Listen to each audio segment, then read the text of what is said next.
오늘은 잠언 4장 20절에서 27절까지의 말씀을 가지고 생명의 근원을 확보하라는 제목으로 함께 오늘 말씀을 살펴보려고 합니다. 벌써 2020년의 마지막 달인 12월 달의 중반에 접어들고 있습니다. 올 한 해를 돌아보면은 2020년만큼 급변했던 시기도 없었던 것 같습니다.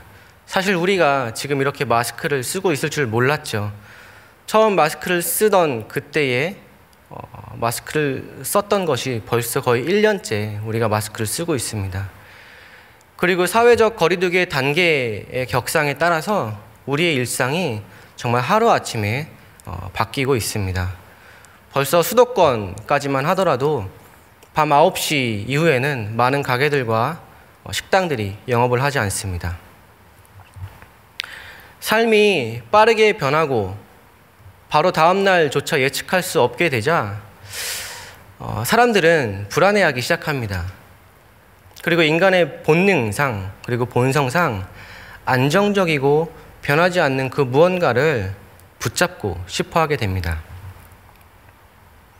하나님을 알고 하나님을 믿는 우리는 세상에서 변하지 않는 것이 하나님이고 하나님의 말씀임을 알고 있지만, 그렇지 않는 사람들은 고민하다가 결국에는 세상에서 변하지 않는 것은 결국 이것을 고민하고 있는 나의 존재, 자기 자신이라는 결론을 맺게 됩니다. 그래서일까요? 우리가 하루에도 몇 번씩 들어갔다 나왔다 하는 SNS에 이런 말들이 참 많이 발견됩니다. 내 감정에 충실해라. 자연스럽게 행동해라. 그리고 네가 하는 행동이 옳다. 네가 세상의 기준이다. 중심이다. 라는 이러한 이야기들과 이러한 뉘앙스를 담고 있는 글들이 참 많이 발견됩니다. 그런데 여러분, 이런 말이 틀린 건 아니지만 하나님을 믿는 그리스도인으로서 우리는 한 번쯤 과연 나라는 존재와 나 자신은 그렇게 믿을 만한 존재인가? 라는 것에 한번 질문을 던져볼 필요가 있을 것 같습니다.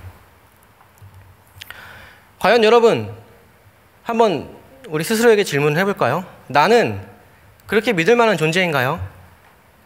나는 그렇게 세상에서 모든 것을 결정할 만큼 절대적인 기준을 가지고 있는 옳은 존재일까요? 저는 아닌 것 같습니다. 왜냐하면 저는 제 자신을 제가 압니다. 저는 주변의 작은 상황에도 마음이 요동치고 무너지고 또 때론 기분이 좋아졌다가 하는 사람입니다. 그리고 여러분, 우리의 인식체계를 살펴보면 우리는 주변 상황에 있는 것들을, 그 정보들을 우리가 수용할 때 우리의 인식체계는 무의식적으로 방어기제를 발동합니다. 그래서 객관적인 사실을 우리는 우리 안으로 흡수할 때 결국 자기만의 합리화를 시켜서 자기만의 해석을 가미하게 됩니다. 결국 내 안에 있는 것들은 자기 중심적이고 자기 주관적일 수밖에 없다는 이야기입니다. 문제는 이러한 거대한 자기 중심적인 흐름 속에서 우리도 살아가고 있다는 겁니다. 본문을 묵상하면서 또한 이런 생각들을 하면서 가나안 땅에 들어가 있는 이스라엘 백성들이 생각이 났습니다. 하나님께서 그들을 인도하시고 그들의 마음을 붙드시고 그들에게 약속을 주셨고 그들을 가나안으로 들어보내셨는데도 불구하고 그들은 가나안 땅에서 하나님 말고도 자기의 안전을 확보해 줄 만한 다른 것들을 찾았고 자기 곁에 두었습니다. 그 모습이 떠오르면서 지금 이 시대를 살아가고 있는 나의 모습과도 크게 다르지 않다라는 생각을 해보게 되었습니다. 우리도 우리를 중심으로 모든 것을 생각하고 해석하면서 나의 안전을 확보해 줄 무언가를 끊임없이 찾고 있습니다.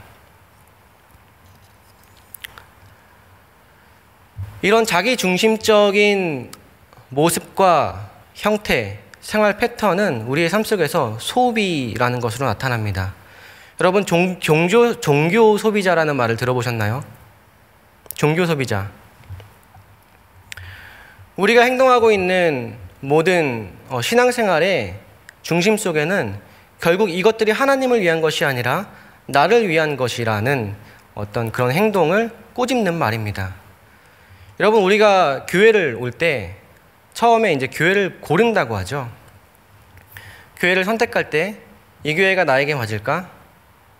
내가 원하는 공동체, 나에게 맞는 공동체를 가지고 있을까? 라는 고민을 하면서 교회를 고릅니다.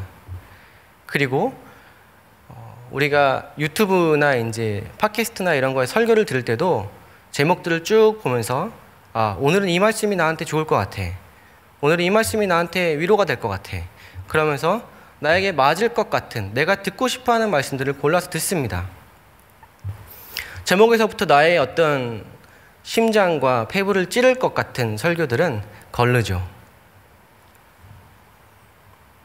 우리가 설교를 들을 때도 그렇습니다.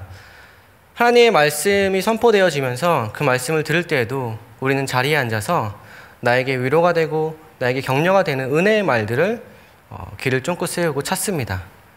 그러다가 그날 그 설교 중에 나에게 도움이 되는, 나의 뇌리에 꽂히는 말들이 없는 경우에는 마치 한편의 재미없는 영화를 보고 집에 가는 것처럼 그런 표정으로 저 문 밖을 나서곤 합니다. 결국 인간은 이 땅에서 살아가는 동안 우리는 자기중심적이라는 것을 부인할 수는 없는 것 같습니다. 그래서 하나님께서는 이스라엘 백성들에게 하나님 중심으로 살아가라고 하나님의 약속을 주셨고 그 말씀을 주셨습니다. 우리에게도 그 말씀을 주셨죠. 신명기에 있는 쉐마의 말씀이 대표적일 것입니다. 그들은 미간에 붙이고 그리고 문설주에 그 기록을 하면서 늘 하나님의 말씀을 기억하고 외우고 자녀들에게 가르쳤습니다. 당시에는 구전으로 하나님의 말씀을 들었기 때문에 사람들은 하루 일과가 끝난 다음에 마을의 큰 나무나 이런 곳에 모여가지고 마을의 노인들에 의해서 자기 선조들에게 행하신 하나님의 이야기들을 듣곤 했을 겁니다. 그리고 그 이야기들을 계속 가슴에 새기고 그 이야기들을 기억했을 것입니다. 때로는 저녁 시간에 부모님들과 식사하는 시간에 부모님들에 의해서 자기 하나님, 우리에게 행하신, 우리를 구해내신 그 하나님의 이야기를 듣고 아이들은 자랐을 것입니다. 그렇게 유대인들은, 이스라엘 백성들은 그렇게 하나님에 대한 이야기를 지속적으로 반복적으로 일상 속에서 들어가면서 하나님에 대해, 그리고 일상에서 하나님 앞에서 어떻게 살아가야 하는지에 대한 지혜들을 쌓아갔습니다. 오늘 본문인 잠언도 이스라엘 백성들에게 하나님 앞에서 어떻게 바르게 살아갈 수 있는가에 대한 지혜들을 담고 있는 말씀으로서 이스라엘 백성들의 삶을 가이드해주는, 인도해주는 중요한 말씀이었습니다. 이 잠언은 교훈집, 격언의 형태로 쓰였습니다. 그래서 교훈집이라고 불리기도 하는데, 고대 문명이 발달된 당시의 이집트나 혹은 바벨론이나 인도에서도 이런 잠언과 같은 형태의 교훈집들이 발견되곤 합니다. 그런데 이 두 교훈집에 큰 차이가 있습니다. 앞서 말한 고대 문명 속에서 발견된 이 교훈집들은 내가 세상을 살아갈 때 어떻게 대처해야 하는가에 대한 자기 처세술을 담고 있는 반면에 잠언은 전체의 큰 흐름이 하나님 앞에서 내가 어떻게 바르게 살아갈 수 있는가라는 하나님 중심의 처세술을 담고 있습니다. 굉장히 큰 차이입니다. 잠언에 가장 자주 등장하는 단어가 지혜입니다. 이 지혜는 여러 사람들이 다양한 해석을 내놓긴 합니다만, 하나님을 뜻한다고도 하고 하나님의 지혜로운 속성을 이야기한다고도 하지만, 잠언의 전체 큰 흐름의 맥락 속에서 본다면 지혜는 하나님을, 여호와를 경외하는 마음을 뜻한다고 볼 수 있습니다. 하나님을 경외하는 마음 속에서 하나님, 지혜자이신 하나님께서 우리에게 주시는, 하나님 앞에서 어떻게 살아가야 하는지, 이 땅에서 어떤 자세와 어떤 마음을 취해야 하는지에 대한 주시는 그 지혜가, 선물로 주시는 지혜가 우리에게 지혜라는 것입니다. 오늘 20절과 23절을 한번 보겠습니다. 여기에 보면은 그 지혜를 마음에 두고 지키라고 강조합니다. 내 아들아, 내 말에 내가 말하는 것에 귀를 기울이라 라고 되어 있습니다.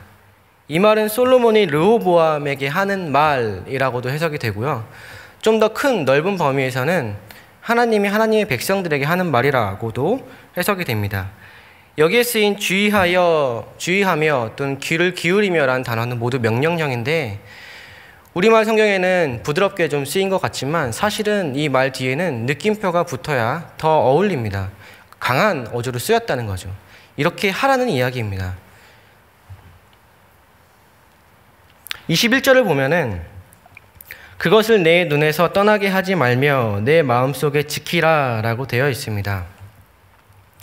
우리말 성경에는 내 눈에서 이제 떠나게 하지 말라라고 이제 부드럽게 그리고 편하게 번역이 되어 있지만 70인역을 보면은 이 단어는 지나치지 말게 하라라고 되어 있습니다.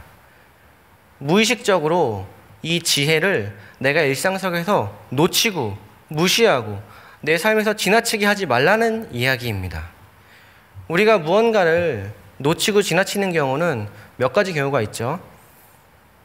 너무 바빠서 내 삶에 여유가 없어서 놓치는 경우가 있고 또 하나는 아예 관심이 없는 경우가 있습니다. 그 또 하나는 너무 익숙한 경우가 그렇게 되겠죠. 저 같은 경우는 모태신앙입니다. 그래서 교회 문화와 교회 용어들에 굉장히 익숙합니다. 그래서 때로는 하나님의 말씀을 읽을 때 너무 당연한 말씀이 너무 당연하게 쓰여 있으니까 때로는 그 말씀 속에 있는 깊은 의미가 내 안에 느껴지지 않을 때가 있습니다. 그럴 땐 다시 한번 정신을 차리고 이 말씀이 그렇게 쉽게 지나칠 만한 말씀이 아니지 라고 자각하고 그 말씀을 다시 한번 묵상하고 다시 한번 그 말씀 속에 있는 깊은 진리의 의미들을 발견하려고 노력하며 그 말씀을 내 삶에서 내 삶을 비추는 기준을 삼으려고 노력을 합니다.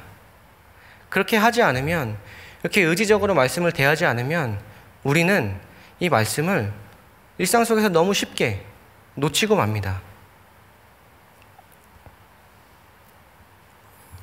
그런데 그리고 이 21절의 하반부에 보면은 내 마음속에 지키라라는 말이 나옵니다.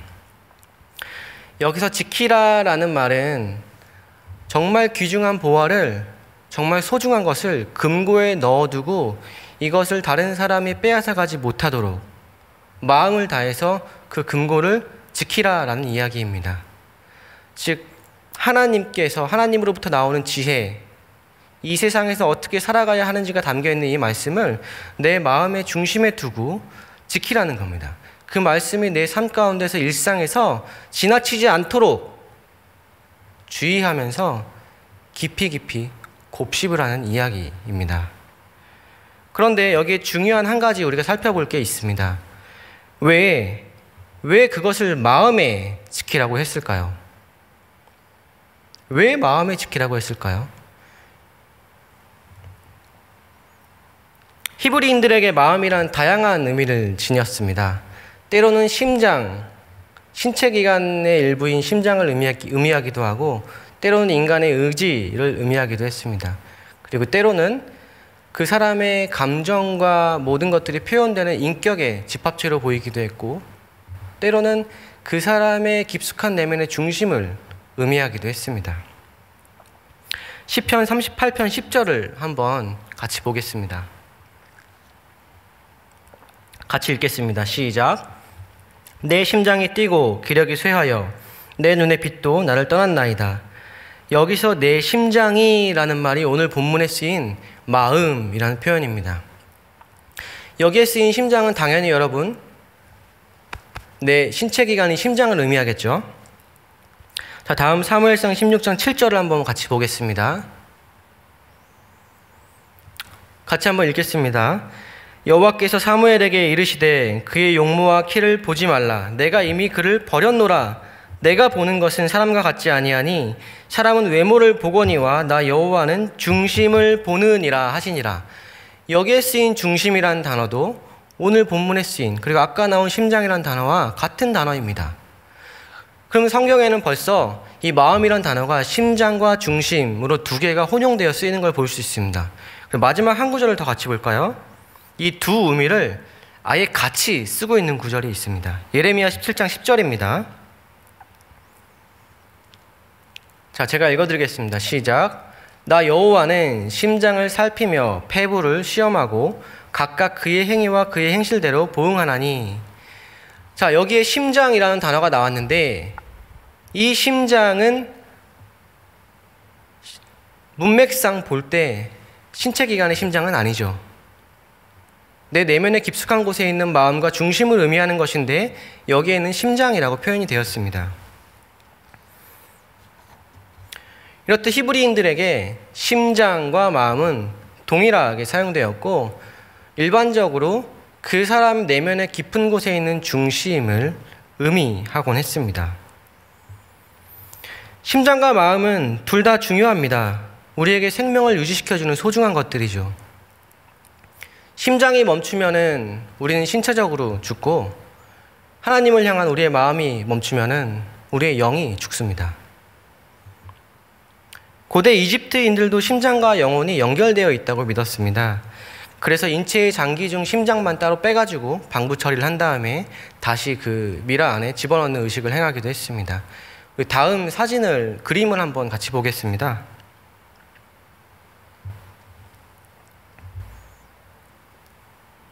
네, 보이시죠?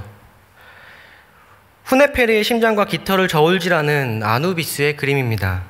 이 그림은 저울로 마하트의 진리의 깃털과 후네페르의 심장을 저울질하는 모습을 담고 있습니다.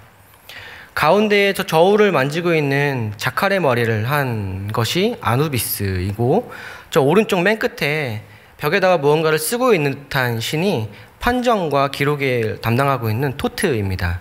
그리고 그 아래에 그 토트 신을, 판정과 기록을 하는 신을 이렇게 쳐다보고 있는 저 멍멍이 같은 것이 하나 앉아 있죠. 저게 바로 저 심장과 깃털을 저울질해서 심장이 더 무거우면 저 심장을 먹으려고 하는 아미트입니다. 당시의 고대의 이집트인들은 죽은 자의 영혼이 죽음의 신 오시리스 앞에서 생전의 기억을 담고 있는 심장의 무게를 재는 심판을 받아야 한다고 믿었습니다. 저 심판에서 정의의 여신인 마하트의 깃털과 심장의 무게가 같으면은 내세에 들어갈 수 있고, 만약에 심장의 무게가 더 무거우면 저 밑에서 사자와 그리고 하마의 몸을 하고 있고, 그리고 머리는 악어의 머리를 하고 있는 저 아미트에 의해서 먹히게 됩니다, 심장을. 그렇게 되면 이제 내세로 못 들어가게 되는 거죠. 이렇듯 이집트 사람들도, 고대 이집트 사람들도 심장에 그 사람의 마음과 중심이 있다고 믿었습니다.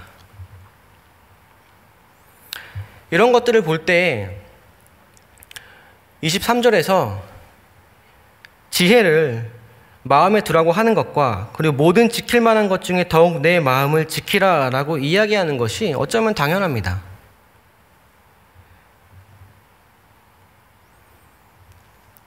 오늘 말씀에서는 이렇게 중요한 중심, 우리의 마음의 중심을, 마음을 지키라고 이야기하는데 그 이유를 생명의 근원이 여기에서 나기 때문이라고 분명하게 밝히고 있습니다.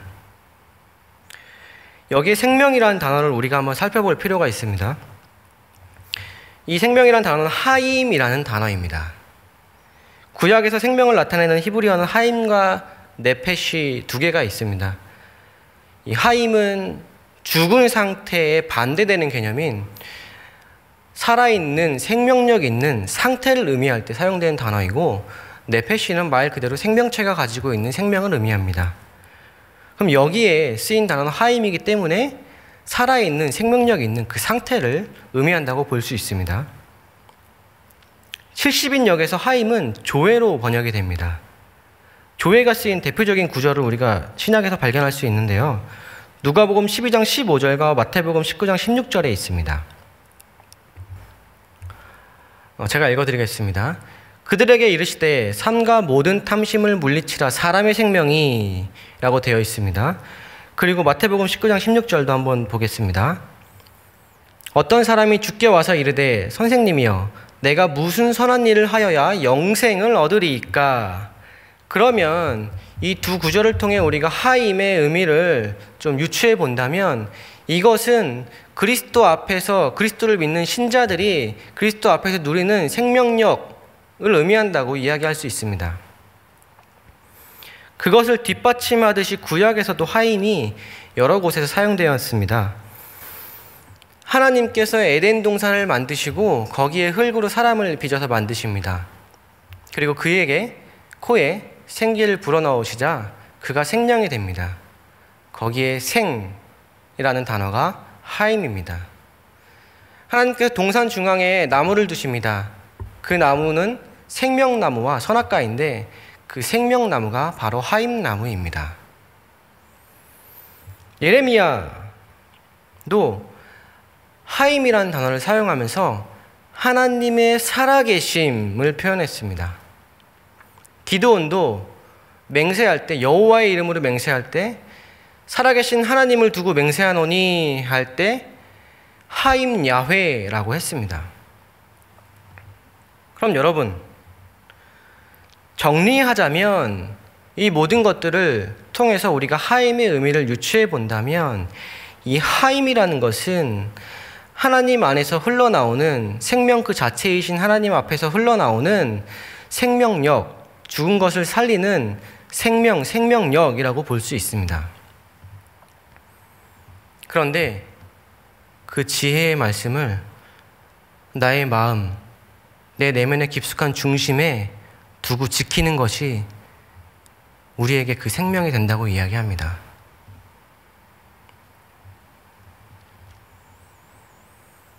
이것이 우리에게 어떤 유익이 있을까요? 22절에서는 이렇게 설명합니다. 여호와를 경외하는 것은 육체의 건강이 된다고 이야기합니다. 여기에서 육체의 건강이 된다는 것은 어떤 병을 고치는 약과 같은 수단이 된다는 것을 의미하는데 어떤 특정한 병을 고친다는 의미보다는 내가 일상을 살아갈 수 있는 그 힘의 원천을 얻게 된다는, 공급받게 된다는 것을 의미합니다. 우리가 힘이 없을 때 밥을 먹고 힘을 내는 것처럼 우리의 영혼의 생명력은 하나님의 말씀을 묵상하고 곱씹을 때 채워집니다. 예수님께서도 이것을 반증하듯이 한번 말씀하셨습니다. 사람이 떡으로만 살 것이 아니요 하나님의 입으로 나오는 모든 말씀으로 살 것이라 라고 말씀하셨습니다. 그래서 하나님의 말씀을 매일 우리의 삶 가운데에서 묵상하고 곱씹으면서 그 말씀을 가지고 내 중심을 비추는 작업을 훈련하기 위해서 한 번은 우리 청년들하고 텐텐텐이라는 걸 한번 한 적이 있습니다. 하루에 10분씩 3번 하나님의 말씀을 묵상하고 하나님을 만나는 시간을 확보하는 훈련인데 아침에 출근하기 전에 한번 10분 하나님과 함께 독대하면서 말씀을 읽고 오후 일과식의 시간 중에 한번 10분 그 말씀을 통해 하나님과 만나고 그리고 집에 돌아와서 잠들기 전에 그 말씀, 읽고 묵상한 말씀을 가지고 오늘 하루의 내 삶을 반추해보는 시간을 가져보는 것이었습니다. 이 텐텐텐이라는 훈련의 핵심은 짜투리 시간을 쓰는 것이 아니라 바쁜 와중에서도 내가 이 하나님과 만나는 시간을 확보하기 위해서 내 시간을 의지적으로 떼는 것이 중요합니다. 아까 우리가 앞서 말했던 우리 삶의 형태 중에 특징이 뭐냐면 소비라고 이야기했죠. 소비주의가 우리의 종교와 신앙에서도 나타납니다. 짜투리 시간에, 길 가는 시간에 하나님을 만나는 시간을 내가 쓴다는 것은 어찌 보면은 하나님을 만나는 그 시간이 다른 것들보다 밀렸다라는 것을 의미하기도 합니다.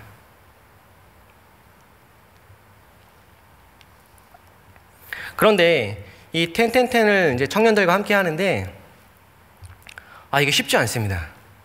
쉽지 않습니다. 아침에 10분은 할 수 있어요. 새벽 예배가 있고 출근하기 전에 충분히 여유가 있으니까 할 수 있습니다. 그런데 출근하고 나서 이제 오전과 오후 일과를 마치고 쭉 정신없이 지내다 보면은 어느 순간 저녁이 되어 있고 밤이 되어 있습니다. 그러면은 아침에 한번 저녁에 한번 하니까 텐텐텐이 아니라 텐텐이 되어버리는 겁니다. 청년들과도 이제 그런 이야기들 하면서 아, 점심 때 하는 게 쉽지 않다 참, 그런 이야기들 나누고 우리가 더 정신 차리고 한번 하루에 3번 꼭 하는 훈련을 하자고 이야기했던 기억이 납니다. 오늘 말씀이 우리에게 이야기하는 것은 단 하나입니다. 여호와를 경외하는 그 마음으로 여호와 앞에서 살아간다는 자세로 나를 중심으로 우리의 일상을 살아가지 말고 하나님 중심으로, 하나님이 허락하신 그 말씀을 가지고 우리의 삶의 중심을 매일매일 비추면서 반성하면서 반추하면서 우리의 삶을 하나님 앞에서 바르게 살아가려고 노력하는 그 지혜가 우리 가운데 충만하도록, 끊이지 않도록 하라는 것입니다. 마지막 27절을 보겠습니다. 좌로나 우로나 치우치지 말고 내 발을 악에서 떠나게 하라 라고 되어 있습니다. 우리말 성경에는, 개역개정에는 이렇게 짧게 끝나 있지만 70인역에는 뒤에 더 많은 구절들이 붙어 있습니다. 제가 읽어드리겠습니다. 하나님께서는 그 우편길을 아시나니 그 좌편길은 굽은 길이다. 또한 그가 너의 길을 곧게 하시고 평안으로 너를 인도하실 것이다. 하나님 앞에서 올바르게 걸으려고 노력하는 사람의 주체는 나이지만 결국 그 사람의 노력마저도 인도하시고 그에게 평안을 주시는 분은 결국 여호와 하나님이라는 것을 밝히고 있는 것입니다.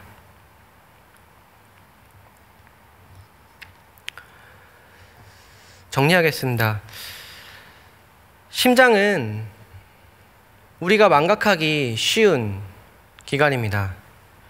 평소에는 심장의 존재를 우리가 인식하지 못하죠. 우리가 심장의 존재를 인식할 때는 심장이 제 궤도에서 벗어나 이탈을 했을 경우에 우리는 심장의 존재를 느낍니다.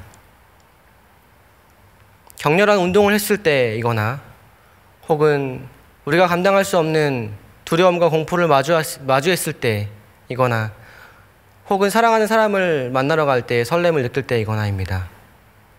또 때로는 우리의 심장이 고장난 줄 모르고 있다가 그 심장을 메스를 대서 꺼내서 직접 마주했을 때에야 비로소 우리는 심장의 존재를 느끼곤 합니다.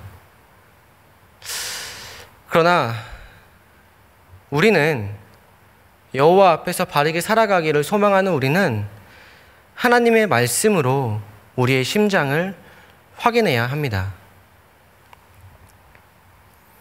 오랜 기간 인류는 삶과 죽음의 경계를 심장이 뛰느냐 뛰지 않느냐로 인식했습니다.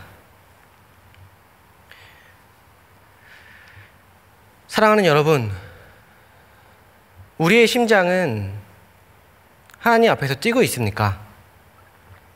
하나님의 말씀 앞에서 우리의 내면 속 깊은 곳에 있는 우리의 그 중심, 우리의 심장은 그 말씀 앞에서 격렬하게 뛰고 있습니까? 아니면 멈추어 있습니까? 아니면은 멈추어 가고 있습니까? 이 시간 이 말씀을 통해서 우리가 다시 한번 그 지혜자이신 하나님 앞에서 이 세상을 살아가는 지혜를, 말씀이 육신이 되어 오신 그 예수 그리스도의 그 말씀을 통하여 우리의 삶을 늘 반추하고 비추어 보면서 묵상하면서 그 말씀을 통해 우리의 삶이 다시 한번 아버지 앞에서 바르게 서기를 간절히 소망합니다. 그 말씀을 통해 우리의 심장이 다시 한번 뛰기를 간절히 소망합니다. 우리 같이 찬양하고 기도하겠습니다.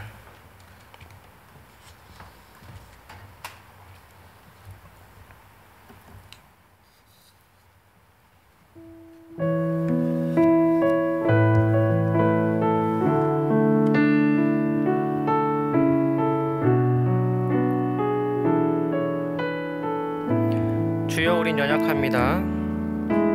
주여 우린 연약합니다. 우린 오늘을 힘겨워합니다. 우린 오늘을 힘겨워합니다. 주 뜻 이루며 살기엔 부족합니다. 주 뜻 이루며 살기엔 부족합니다. 우린 우린 연약합니다. 주여 우린 넘어집니다. 주여 우린 넘어집니다. 오늘 하루 또 실수합니다. 주의 긍휼을 구하는 죄인입니다. 주의 긍휼을 구하는 죄인입니다. 우리 주만 바라봅니다. 한없는 주님의 은혜, 한없는 주님의 은혜, 온 세상 위에 넘칩니다. 가릴 수 없는 주 영광, 온 땅 위에 충만합니다. 온 땅 위에 충만합니다.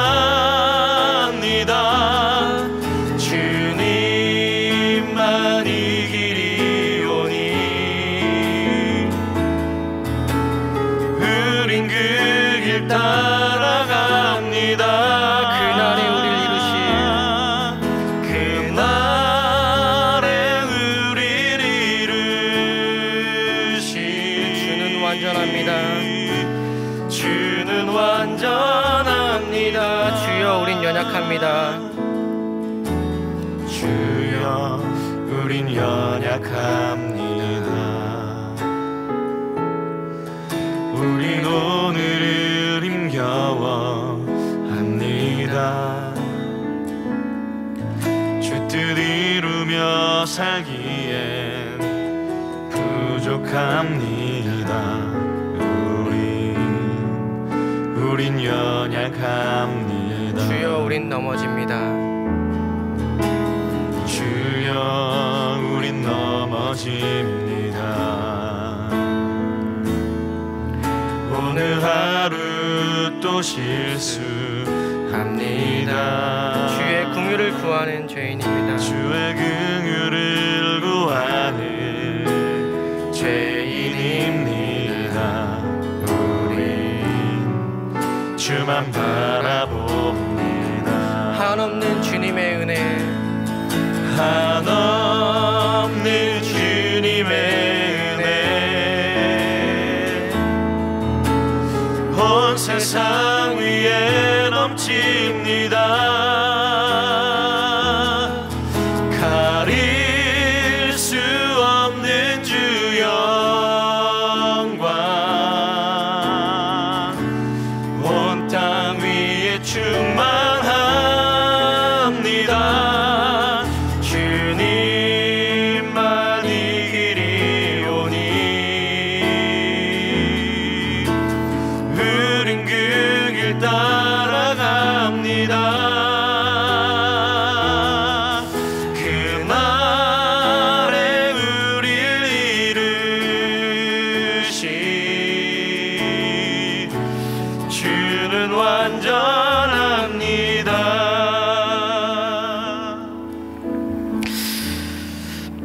하나님을 경외하는 마음으로 우리에게 주어진 날들을, 하나님과 함께 동행하는 그 하임의 날들을 살아가게 하옵소서. 생명의 근원 되신 하나님을 만나는 시간을 확보하게 하시고, 그것을 통해 하나님의 생명이 넘치는 삶을 살아가게 하시고, 또한 그 생명의 삶이 주체할 수 없는 그리스도의 그 생명이 우리의 삶을 통하여, 나의 삶을 통하여 내 옆으로 흘러가도록 내 이웃에게 전해질 수 있도록 주님 그런 축복을 우리에게 허락하여 주시옵소서. 우리 이 시간 함께 간절히 한번 기도하겠습니다. 존귀하신 하나님 아버지, 우리에게 말씀으로 다가오시고 말씀으로 가야 할 길을 가르치시고 보여주심을 다시 한번 감사드립니다.